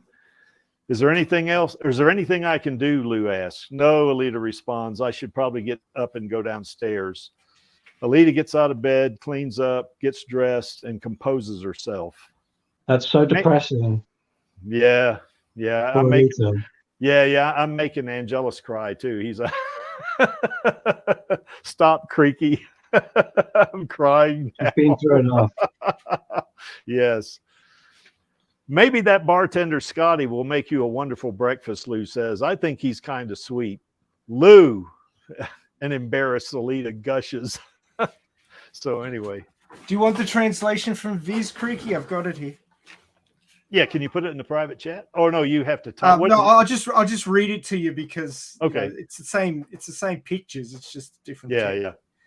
Well, from the top of the page, it says the names Figure 4 and you. She's playing the harmonica. She says, Alita, hey, this is some rifle you've got here. What are you going to do, Alita? Start a war? And then she turns around and taps him between the eyes. Says, yes. You should be careful, Mr. 4. If you get too involved with me, you'll find yourself in an early grave. Happens to everyone. Wow. Yeah. Yeah, that's nice. Yeah, that's the original translation. Cool. Or the first translation, I should say. Well, what we just went through was I'm gonna go back a couple of minutes. We went through this one right here. You know, where she kills the 4 guys, you know. So yeah, I like that bit. The only thing I'm having a problem with so far is dependent on where you're positioning this in the timeline. Right. Yeah. If Lou is in it, it has to be after she's introduced in the manga. Yeah. Because before that, it was Bigot Eisenberg was her controller. Oh, that's right. Now you could rewrite this as with Bigot as her controller, but I won't. It wouldn't be nearly as friendly. It'd be a lot of antagonism. Yeah. No, I think actually work. Well, I think what I'm going to do is change the front, because at the front I say that she's been in the tune program for a few months. I can change that. You know, I mean, this is a work in progress. This isn't a final product by any means. It's just that you'd have a lot of difficulty squeezing this in around the events of the Badlands arc. Yep. It would fit a lot better in that 10-year time jump. That's where it is. Well, then Lou can't be in it. Sorry. You can't have it won't make sense. It'll. Okay. I know. I'll help. I'll sit down with you at some point near Christmas, and I'll help you reorganize the text so that it makes more sense. But yeah, Bigot's a bit. Well, he's a bit of a C If you know Yeah, what I don't like Bigot. No, I don't like him at all. So that's why. I mean, he's not irredeemable because the rained fish, but yeah, he's not a nice man particularly. that's why I picked Lou. So anyway, I know, I get that. Yeah, You're trying to play off the pleasant vibe of her being caring with Alita's negativity. Yeah, that's right. But it would probably fit the Western vibe more to have everybody hard nosed, but little cracks in their demeanors showing through a slightly nicer side. Okay. But maybe if it's only 4 months in, he wasn't that bad. Like he might be just completely frustrated with her after 10 years of being unsuccessful. So maybe in the early days he was a bit nicer. Okay. You could write it like that. Well, we'll figure that out. I kind of hate taking Lou out. I like Lou. So. Oh my God, Angelus. Yes. Good day, Angelus. Good day, mate. Good day. I'll be muting and unmuting myself because there's quite a bit of background noise. Yeah, you're breaking up quite a bit. Broadcasting live from like 100 meters underwater. Angelus. That's right. Well, I always thought it was pretty bad getting all the road noise from Jeffrey's car, but Angelus has got him beat. Yeah. I didn't know. I try my best. What about? Yeah. Hey, are you watching Avatar: The Way of Water in real 3D, and you're underwater at the moment? Yeah, it's 4DX. Yeah, that's right. Yeah, 4D. Yeah. Yeah, they advise you to bring your own snorkel to the 4DX version. That's right. I need to know why his quality has got so bad. Well, he's probably. I suspect he's in the shopping center, and everybody's using the Wi-Fi. So yeah, that's right. And the Wi-Fi. What about now? How's that? That's better. Oh no! Now we can actually hear you. Yeah, we can. Here. It was fun. Okay, moving right along, folks. Let's see here. Okay, Alita is greeted by Scotty. She's then now. I was telling them, Maxie and Angelus, that guy there you see in the inset. That's my late stepfather. So his name was Scotty. So I put him in there. Fair. Yeah. Alita is greeted by Scotty as she descends down the stairs. Want some breakfast? Alita smiles and replies, "Thank you. The bar has been completely cleaned up of the mess Alita made of the thugs she dispatched yesterday," which is kind of a stretch. That would be quite a mess. Yeah, it would. But anyway, it's clean. So Alita sits at the table at the farthest from the door at the end of the bar, and immediately she notices a big man with long hair sitting at a table at the corner near the door. And you see the guy there. Now that's a character. Gosh, I pulled that off I think it was might have been a tweet, or I can't remember where I got that, but it's a game character and I don't know who it is, but he looks sufficiently like an American Indian to me. So I picked him,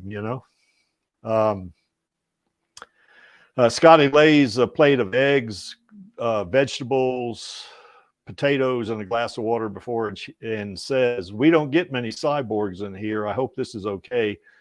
"It looks wonderful," Alita replies.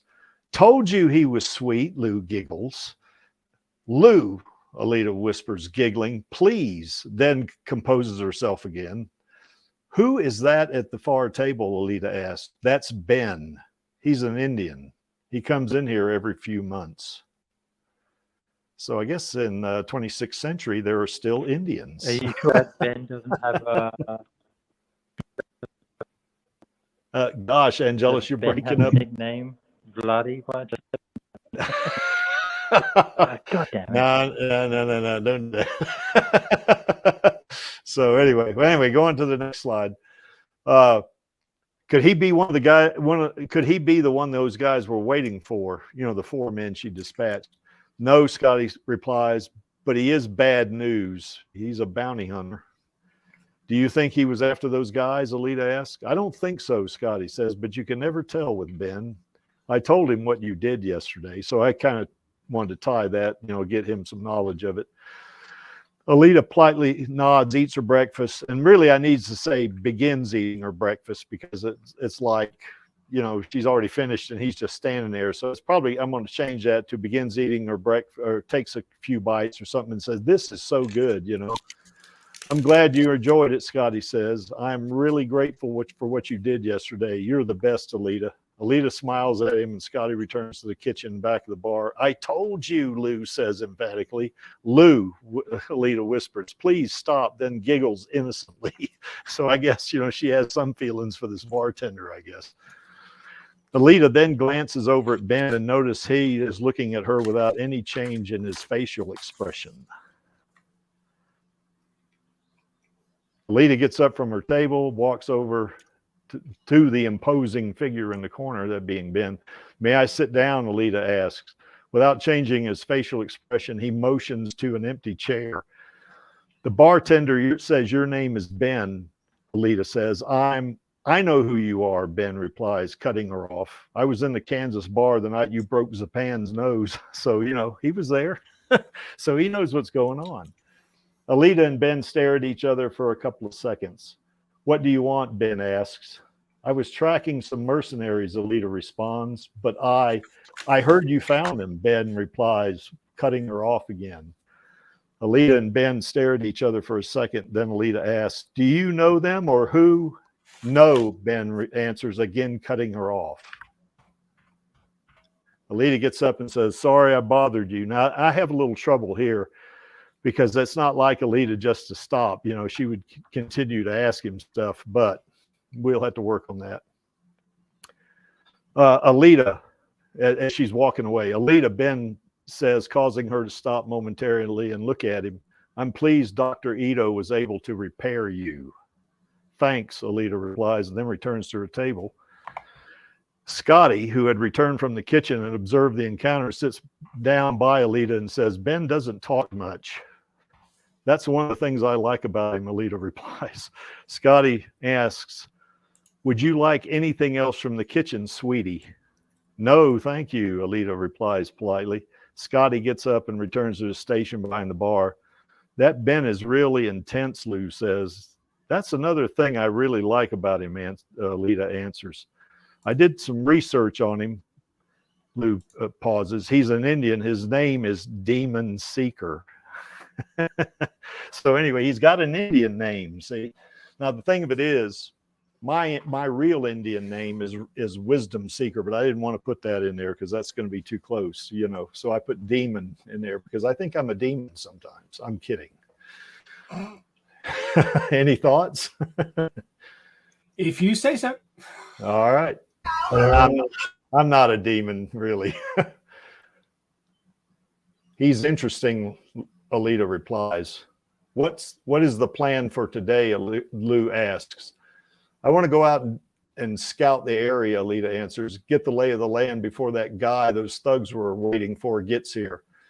"Good idea," Lou responds. "I'll do some research on this Ben Demon Seeker bounty hunter guy." Alita turns toward her new bartender friend and says, "Scotty, I'm going to take a look around for a few hours." "No problem, sweetie," Scotty replies. "I'll hold your room for you while you're out." "You're so sweet," Alita replies. "Thank you." "You do like Scotty," Lou says, giggling. "Lou," Alita whispers, "you're impossible," then giggles innocently. Alita walks toward the front of the saloon and exits through the door, and that is the end. Right past where she tore off some guy's arms and killed a bunch of people. Yes, probably blood stains on the floor and stuff like this, No, they definitely cleaned it completely.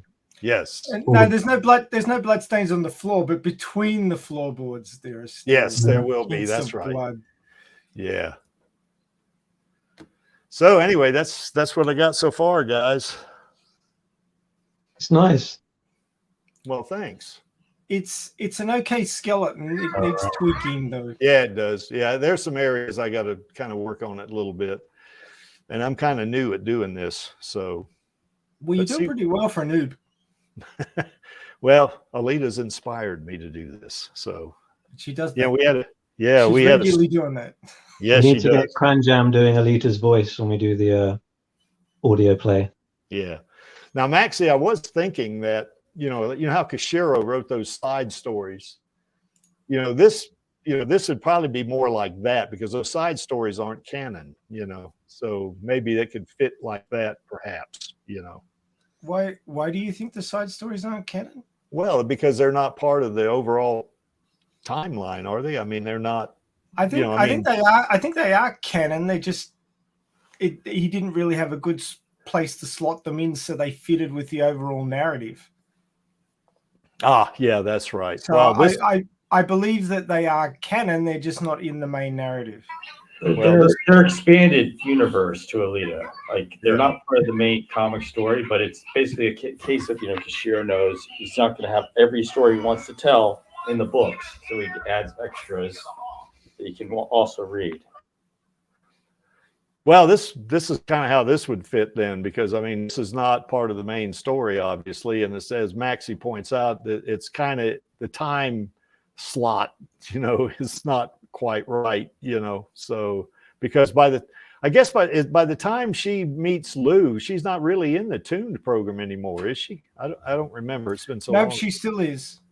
Oh, okay. So I can see the reason why Lou came on board and took over from Bigot is because they were expanding the tuned program because they had enough data to create the brain chips for the AR series. Yes. But he didn't tell her about that because he wanted to test them against her. Yes. Well, that's what I could do up front here on this one. When Lou first comes on or something like that, Lita could say, "Where's Bigot?" And then Lou could say, "I'm his replacement," or something like that. Well, then that scene is in the main storyline. Yeah, that's right. So plus she wouldn't know Alita long enough to be concerned about her at that point. You could introduce a new character that takes over for Bigot. Oh, he's on leave, and she's dealing with a new that's right. I can do that. God, see, I like Lou so much, though. That's the thing. I realize that because characters that are already well known are easier to write, and you have a feeling for them. But it's just not going to fit for the positioning. Yeah, and I guess too, another reason I like Lou because her and Alita are friends. I mean, they develop a friendship eventually. Even to the point where Alita wants to try to save her. So yeah. But anyway. Well, anyway, that's as far as I've gotten. That's my first cut at this. So it's coming along. Yeah. I don't know where it's going, but it's coming along. I don't know where it's going either. I'll see. I was quite entertained, Creaky. Oh, thanks.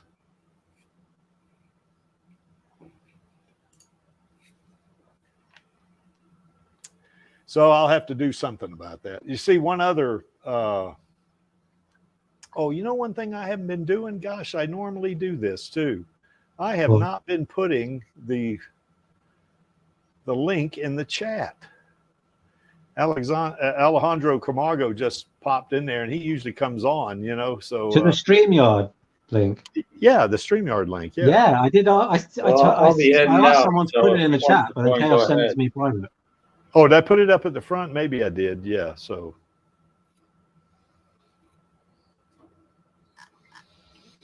So Chaos, he had to leave. So I missed Mike too. I was like maybe 5 blocks from home, and then Mike left, and I'm like, crap. Yeah. Yeah. Anyway, here's Chaos's. I just put Chaos's link in his. He's got I think this is one of those showcases he does. Perhaps I don't know, but anyway, click on that YouTube link and you'll see it. So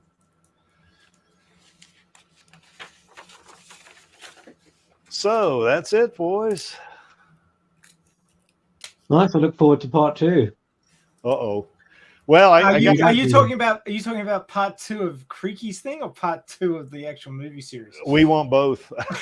particularly well, we want part 2 for now. Yeah, but we want a sequel. That's we get that sequel next week. Yeah, can wait. I love you, but you're no James Cameron as a No, writer. I'm not.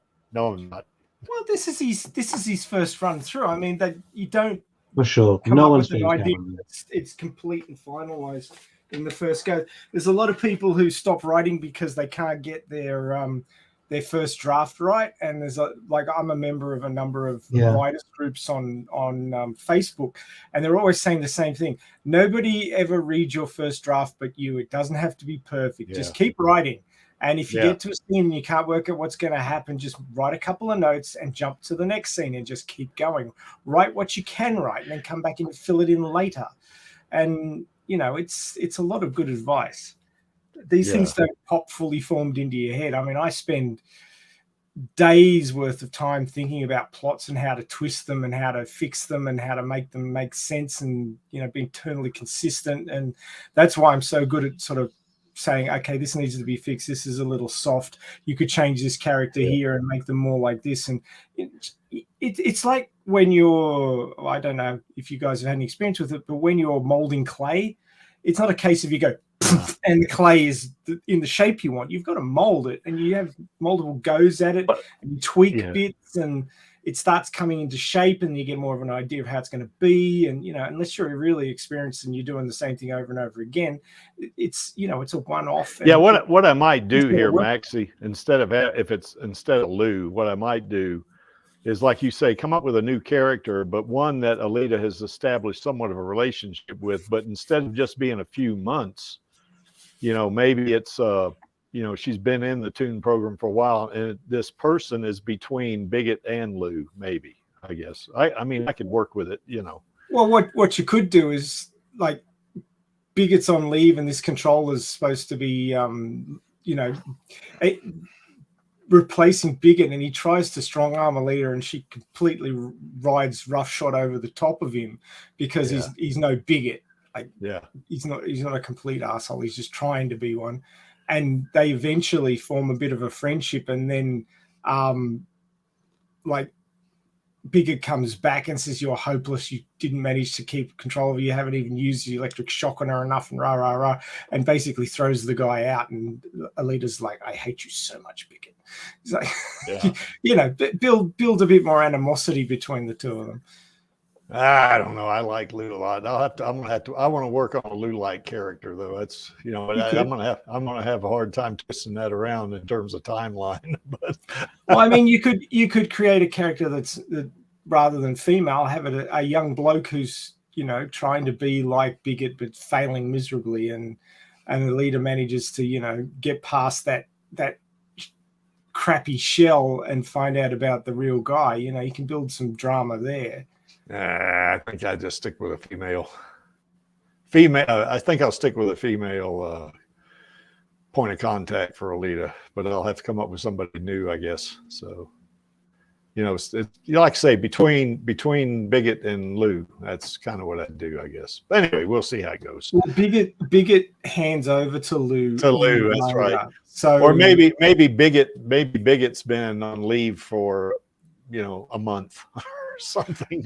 Maybe Bigot's had to go off and help work on the finalization of the Toon program, so he's away doing that or something. But it wouldn't say as much. It's like, he's on secondment for a special project or something like that. You know, you can drop all these hints that only the diehard fans will get, and it won't bother anybody else. They'll go, "Oh, okay," but the diehard fans will be like, "Oh, that's getting the Toon copies ready." You know, you see, I think that's one thing too, Vladi, why you enjoyed this a little bit, is that you know, you haven't gotten this far in the manga yet, so you don't. I can go anywhere. Yeah, that's right. So for you don't see it, but Maxie's read the manga how many times, Maxie? Too many. So he knows exactly where this should be. I've got a volume of it sitting right here that I need to get back onto reading. Oh, I still got to read Volume 8 of the Mars Chronicles. I haven't done that yet. Damn it. Jeez, I've had that book for over 6 weeks. Maybe 2 months even. So, how could you? Golly. Well, I've just been busy, you know. All right, guys. Well, what do you think, Vladi? You enjoyed it, I guess. Yeah, I could totally picture. Well, I was like picturing Alita doing it, and I was hearing her voice and stuff. I'm really proud of the fight scene. You know, I kind of worked on that one. You know how it happened and all that stuff. You know, it had the shock value. I didn't expect it to get that violent, so I was like, "Whoa!" What the fuck? Which made it more fun and entertaining. Yeah, because I wanted to be like more like the manga when she fights. You know, because she can be freaking brutal, man. I mean, she can be extremely lethal. You know, in the manga. You know. And that's kind of what I was going for there on that one, you know. So, yeah. Well, Maxie, you obviously have some. We'll get together on this and see what we can come up with, I guess. Yeah, sure. You know, maybe at a post Radio Chaos stream or after this stream or whatever. Probably won't be after this stream. The missus has got me scheduled for things. Yeah, well, yeah. You're not being wife today. What is this? Or you were wife. I was wifed and I just got home and she's like, well, don't you be on there too long. You've got to go and do this. Oh, you married guys. Yeah, tell me about it. Yeah, I know how it goes. All right, guys. So anyway, hope everybody enjoyed that. My first shot at, well, no, it's not my first shot. Probably my third shot, but the first one I've written by myself, you know, and not collaborating with others. So did we miss anything? I'm missing a sequel. Yeah, we are. I need a sequel. Yeah, we are. I'm also missing like some short series and an anime and a game or 3. So yes. We're just missing $3 billion for Avatar 2. Yeah. Well, that won't be missing for then too we'll much get longer. everything. I don't think it needs to make 3 billion. I think if it makes Yeah. I think if it makes I even think if it makes $1.5 billion, that's going to give as long as it doesn't bomb massively, I think they'll want to, as long as it makes money. Mm-hmm. I think they'll want to keep Cameron sweet. I think by the time it's made $1 billion to 1.2 billion, the Cameron will be in the green and things will start rolling in other places. I think that's why. It shouldn't take that long to get to that. John Landau pre-sales was looking really good. Exactly. Well, I think John Landau was looking at how the pre-sales and everything was going, and he's like, "Yeah, we're going to crush this," and that's why he's lips loosened. Yeah, and China's back in business. Mm-hmm. God, I hope it happens. God Almighty. Hey, look, Creaky, it is happening. I foresaw it. Everything is going as I foreseen. And like I told you, I refuse to live in a reality where there isn't an Alita sequel, so it is happening. Nice. We'll make it a reality. Holy crap! I think I might have to go watch Alita after the stream here. That's what I got to do. Actually, my son realized that the screen in my office is 3D, and he's like, "Daddy, can we watch something in 3D?" And I'm like, "Yeah, we'll watch Alita later." No problem. Oh, Angela says, didn't you collaborate with Maxie? Technically, sort of. Yeah. I guess Maxie and Lee Lemon both gave me some feedback, on it. I'm an executive advisor. Yes, there you go. Yeah, I don't get full writing credits. Just and Lee Lemon the same. His piece of advice is there's some places in there where the language is a little bit formal, and that's because of my experience in my work. I develop courseware, and you don't put contractions on slides like that, when you're teaching. I may be being really dumb. Define courseware. Course material, like you teach people. Yeah. You what do you do with it? Well, I develop it. I help you write it. Well, I do write. So you write like educational books and stuff. Not books. It's more like student guides and PowerPoint slides and takeaways. Stuff that students take with them, stuff like that. So. All right. Yeah. You definitely aspire. Yeah. Angela says, yeah. Whereas there's this little film called Alita. Absolutely. So Little film. It should be a bigger film than Avatar. Shouldn't be a little film. no, that's right. Yeah, we want Alita to make Alita 2 needs to make $1 billion. That'd Definitely be great. Yeah. Training manuals. Yeah, that's right, Jeff. That I do that. Training manuals. Yeah, I see. Yeah. Yeah, training manuals with PowerPoint slides to, kind of you present the PowerPoint slides and the students have these manuals and they refer to them and take notes and stuff like that. And then they take an exam afterwards. So, and I even write the exams or a good bit of it, not all of it, but a good bit of it. Oh, cool. Yeah, Angela says, I guess his work is getting kind of crazy, I guess. So, yeah, no problem, Angelus. What did he say? Well, I guess his work is kind of crazy, so he misses streams and stuff like that. But that's fine. We don't have any issue there. So It's all good. yeah, it is. Okay. Any last thoughts there, Vladi? No, just great last few days. Oh yeah. Oh yeah. Maxie? I'm a little disappointed we won't have Angelus on to do the news for tomorrow's stream because you have to do it. He'd be so well. Angelus would be so excited that it would just be like epic. It's just disappointing that he can't be on to do it. You got the link, don't you, for the John Landau video? Well, I'm sure that Angelus is going to put it in the show notes before tomorrow morning. Aren't you, Angelus? Well, if he doesn't, I'll put it in there. So. He's gonna be working till probably 6 p.m. tonight, and then I think so. Yeah, poor bastard. Yep. Well, the only thing I miss, I guess, is to say, Alita does love her Uncle Creek. Any questions? And if you got any, look at that there plasma weapon she's got. You better be nice, not like those 4 thugs that were in the story. So anyway, rest in peace. Rest in pieces. Yes. Pieces. There's our queen right there. She is super in my book. I don't like that one. It's Face App. Come on.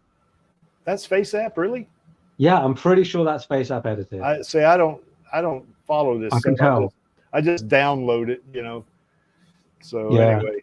Don't mind it with Alita, unlike Hot Toys, because her face doesn't look very real anyway, and that kind of adds to it. But actual pictures of Rosa, I think it's weird. Well, next time I have to do better next time then. But hey, that's Rosa to me, and she is like Angela. Yeah, it looks great. Gorgeous. Obviously. Yeah. Yeah, it sure don't hurt. I mean, Rosa is a great actor for sure. Man, she is like #1 in all our books, but man, it sure don't hurt that she's pretty also. So, if she ever sees any of these streams of me saying that, I hope it embarrasses her because I do think she's pretty. I do. Rosa is stunning. Yes, she is. Yes, she is. Okay, Maxie, you want to talk about this one? Well, it's the next chapter of the manga. Alita is going to be racing against a whole bunch of interesting characters, including Crimson Wind. Yes. And Teagle's going to be in there. Lots of people like Teagle, the underdog. Of course, characters that weren't in the movie, but I don't know whether they could appear in this as in some other form because they were pulling design ideas from some of these characters to use in the original movie. If you look at how Adjicutes, a race body is designed, it was cues from that were taken from a character that's in this chapter called Armblessed. So it's a little bit of a mishmash in the movie from what was actually drawn originally in the manga, but that's fine. I mean, we'll just have to see what they come up with for the sequel because we're going to be seeing a sequel in a couple of years. Oh, yeah, we are. And yeah, it should be interesting. But yeah, the next chapter, the one that we're doing tomorrow, is a chapter that I'm reading to try and get my next chapter off my fanfics. Yo, you mean that chapter 11 that the Creek is reading for a year? Yes, I know. Yeah, yeah.